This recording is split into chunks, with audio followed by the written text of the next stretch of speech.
নমস্কার, আশা করি সকলে খুব ভালো আছেন। আজকে আমি পাঠ করে শোনাবো লেখক শরৎচন্দ্র চট্টোপাধ্যায়ের লেখা গল্প অতিথির স্মৃতি। চিকিৎসকের আদেশে দেওঘরে এসেছিলাম বায়ু পরিবর্তনের জন্য। প্রাচীর ঘেরা বাগানের মধ্যে একটা বড় বাড়িতে থাকি। রাত্রি 3টে থেকে কাছে কোথাও একজন গলা ভাঙা একঘেয়ে সুরে একজন ভজন শুরু করে। ঘুম ভেঙে যায়। দৌড় খুলে বারান্দায় এসে বসি। ধীরে ধীরে রাত্রি শেষ হয়ে আসে, পাখিদের আনাগোনা শুরু হয়। দেখতাম ওদের মধ্যে সবচেয়ে ভরে ওঠে দোয়েল।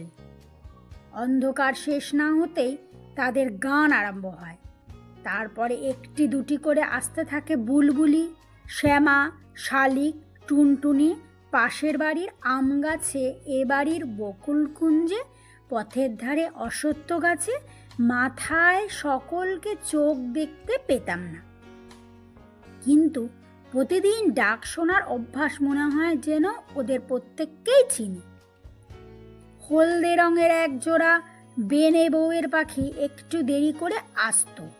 প্রাচীরের ধারে ইউক্যালিপটাস গাছের সবচেয়ে উঁচু ডালটায় বসে তারা প্রত্যহ হাজিরা হেঁকে যেত।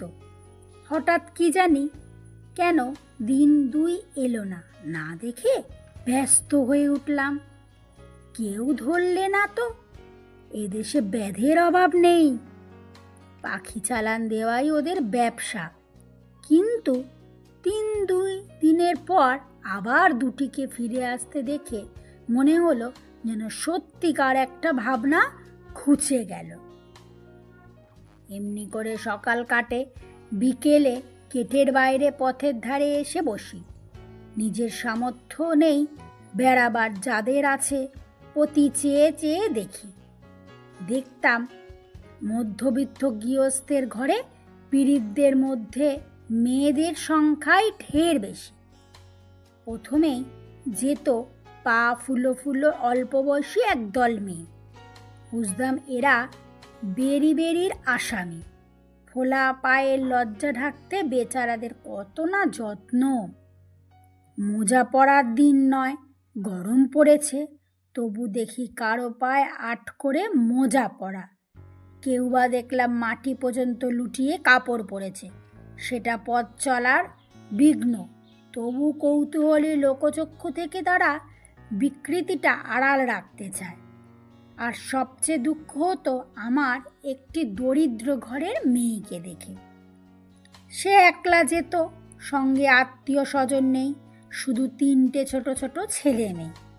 বয়স বোধ করি 24-25, কিন্তু দেহ যেন শীর্ণ, মুখ তেমনি পাণ্ডুর, কোথাও যেন এতটুকু রক্ত নেই।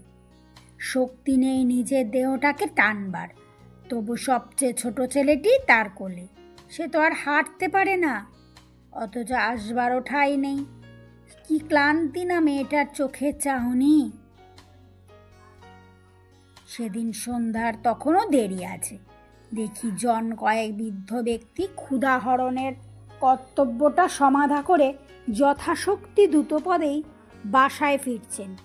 সম্ভবত এরা বাতব্য ব্যাধিগ্রস্ত। সন্ধ্যার পূর্বেই এদের ঘরে প্রবেশ করা প্রয়োজন। তাদের চলন দেখে ভরসা হলো। ভাবলাম যাই, আমিও একটু ঘুরে আসি। সেদিন পথে পথে অনেক বেড়ালাম। অন্ধকার হয়ে এলো। ভেবেছিলাম আমি একাকী। হঠাৎ পেছনে চেয়ে দেখি একটি কুকুর আমার পেছনে চলেছে। বললাম, কিরে, যাবি আমার সঙ্গে? অন্ধকার পথটায় বাড়ি পর্যন্ত পৌঁছে দিতে পারবি? সে দূরে দাঁড়িয়ে ল্যাজ নাড়তে লাগলো। বুঝলাম সে রাজি আছে। বললাম, তবে আয় আমার সঙ্গে। পথের ধারের একটা আলোতেই দেখতে পেলাম কুকুরটার বয়স হয়েছে, কিন্তু যৌবনে একদিন শক্তি সামর্থ্য ছিল। তাকে অনেক কিছু প্রশ্ন করতে বাড়ির সম্মুখে এসে পৌঁছালাম। গেট খুলে দিয়ে ডাকলাম, ভেতরে আয়, আজ তুই আমার অতিথি। সে বাইরে দাঁড়িয়ে ল্যাজ নাড়তে লাগলো। কিছুতে ভেতরে ঢোকার ভরসা পেল না। আলো নিয়ে চাকর উপস্থিত হলো। গেট বন্ধ করে দিতে চাইলে বললাম, না, খোলাই থাক, যদি আসে ওকে খেতে দিস। ঘণ্টাখানেক পরে খোঁজ নিয়ে জানলাম সে আর আসেনি, কোথায় চলে গেছে। পরদিন সকালে বাইরে এসেই দেখি গেটের বাইরে আমার সেই কালকের অতিথি। বললাম, কাল তোকে খেতে নেমন্তন্ন করলাম, এলি না কেন? জবাবে সে মুখ পানে চেয়ে তেমনই লেজ নাড়তে লাগলো।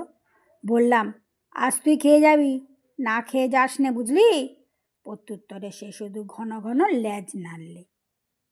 অর্থ বোধ হয় এই যে সত্যি বলছে তো। রাত্রে চাকর এসে জানালে সেই কুকুরটা এসে আজ বাইরের বারান্দায় নিচে উঠানে বসে আছে। বামুন ঠাকুরকে ডেকে দিলাম, ও আমার অতিথি, ওকে পেট ভরে খেতে দিও। পরের দিন খবর পেলাম অতিথি যাননি। আতিথ্যের মর্যাদা লঙ্ঘন করে সে আরামে নিশ্চিন্তে হয়ে বসে আছে। বললাম, তা হোক, ওকে তোমার খেতে দিও। আমি জানতাম প্রত্যহ খাবার তো অনেক ফেলা যায়, এতে কাউর আপত্তি থাকবে না, কিন্তু আপত্তি ছিল অত্যন্ত গুরুতর। আমাদের বাড়িতে খাবারের যে প্রবল অংশীদার ছিল এ বাগানের মালিনী এ আমি জানতাম না। তার বয়স কম, দেখতে ভালো, খাওয়া দাওয়া নির্বিচিত্তকার, চাকরদের দরদ তার সঙ্গেই বেশি। অতএব আমার অতিথি করে উপবাস। বিকালে পথের ধারে গিয়ে বসি, দেখি অতিথি আগে থেকেই বসে আছে ধুলোয়। বেড়াতে বার হলে সে হয় পথের সঙ্গী। জিজ্ঞাসা করি, হা অতিথি, আজ মাংস রান্নাটা কেমন হয়েছিল রে? হাড়গুলো চিবত লাগলো কেমন? সে জবাব দিয়ে লেজ নেড়ে, মনে করি মাংসটা তো ভালো হলেই ভালোই লেগেছে, জানি নে মালির বউ তারে মেরে ধরে বার করে দিয়েছে, বাগানের মধ্যে ঢুকতে দেয় না, তাই সম্মুখের পথের ধারে বসে কাটায়। আমার চাকরদেরও তাতে সায় ছিল। হঠাৎ শরীরটা খারাপ হলো, 2-3 দিন নিচে নামতে পারলাম না। দুপুরবেলা উপরে ঘরে বিছানায় শুয়ে খবরের কাগজটা যেমাত্র পড়া হয়ে গেছে, জানলার মধ্যে দিয়ে বাইরের রৌদ্রতপ্ত নীল আকাশের পানে চেয়ে অন্যমনস্ক হয়ে ভাবছিলাম, সহসা খোলা দৌড় দিয়ে সিঁড়ির উপর ছায়া পড়ল কুকুরের। মুখ বাড়িয়ে দেখি অতিথি দাঁড়িয়ে লেজ নাড়ছে। দুপুরবেলা চাকরেরা সব ঘুমিয়েছে, ঘর তাদের বন্ধ। এই সুযোগে লুকিয়ে এসে একেবারে আমার ঘরের সামনে এসে হাজির। ভাবলাম 2 দিন দেখতে পাইনি, তাই বুঝি আমাকে দেখতে এসেছে। ডাকলাম, আয় অতিথি, ঘরে আয়। সে এলো না, সেখানেই দাঁড়িয়ে লেজ নাড়তে লাগলো। জিজ্ঞাসা করলাম, খাওয়া হয়েছে রে তোর? কি খেলি আজ? হঠাৎ মনে হলো ওর চোখ দুটো যেন ভিজিতেছে, যেন গোপনে আমার কাছে কি যেন একটা নালিশ জানাতে চায়। চাকরদের হাঁক দিলাম, ওদের দৌড় খোলার শব্দেই অতিথি ছুটে পালালো। জিজ্ঞাসা করলাম, হ্যাঁ রে, কুকুরটাকে আর খেতে দিয়েছিস? আগে না, মালির বউ ওরে তাড়িয়ে দিয়েছে যে। আজ তো অনেক খাবার বেঁচেছে, সেসব কি হলো? মালির বউ পেট চেপে পুচে নিয়ে গেছে। আমার অতিথিকে ডেকে আনা হলো, আবার বারান্দার নিচে উঠোনের ধুলোয় পরম নিশ্চিন্তে স্নান নিল। মালির বউয়ের ভয়টা তার গেছে। বেলা যায়, বিকাল হলে উপরের বারান্দা থেকে দেখি অতিথি এই দিকে চেয়ে প্রশস্ত হয়ে দাঁড়িয়ে রয়েছে। বেড়াতে যাবার সময় হলো যে, শরীর সারল না। দেওঘর থেকে বিদায় নেবার দিন এসে পড়ল, তবু 2-3 দিন দেরি করলাম না, না ছলে। আজ সকাল থেকে জিনিস বাঁধাবাঁধি শুরু হলো। দুপুরের ট্রেন। গেটের বাইরে সার গাড়ি এসে দাঁড়ালো, মালপত্র বোঝাই দেওয়া চলল। অতিথি মহাব্যস্ত কুলিদের সঙ্গে ক্রমাগত ছোটাছুটি করে খবরদারি করতে লাগলো, কোথাও যেন কিছু খোয়া না যায়, তার উৎসাহের সবচেয়ে বেশি। একে একে গাড়িগুলো ছেড়ে দিল, আমার গাড়িটাও চলতে শুরু করলো। স্টেশন দূরে নয়, সেখানে পৌঁছে নামতে গিয়ে দেখি অতিথি দাঁড়িয়ে। কিরে, এখানে এসেছিস? সে লেজ নেড়ে তার জবাব দিল, কি জানি মানে কি তার। টিকিট কেনা হলো, মালপত্র তোলা হলো, ট্রেন ছাড়তে 8 মিনিট দেরি। সঙ্গে যারা তুলে দিতে এসেছিল তারা বকশিস পেল, সবাই পেল না কেবল অতিথি।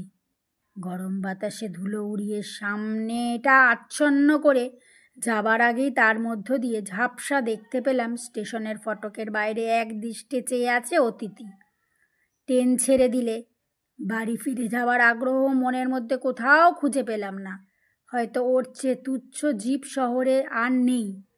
কেবল মনে হতে লাগলো অতিথি আজ ফিরে গিয়ে দেখবে বাড়ির লোহার গেট বন্ধ, ঢোকবার জো নেই। পথে দাঁড়িয়ে দিন তার কাটবে, হয়তো নিস্তব্ধ মধ্যাহ্নের কোন ফাঁকে লুকিয়ে উপরে উঠে খুঁজে দেখবে আমার ঘরটা। হয়তো ওর চেয়ে তুচ্ছ জীব শহরে আর নেই। তবু দেহঘরে বাসের কটা দিনের স্মৃতি ওকে মনে করিয়ে লিখে রেখে গেলাম। নমস্কার, আমার গল্প পাঠ এখানেই শেষ হলো।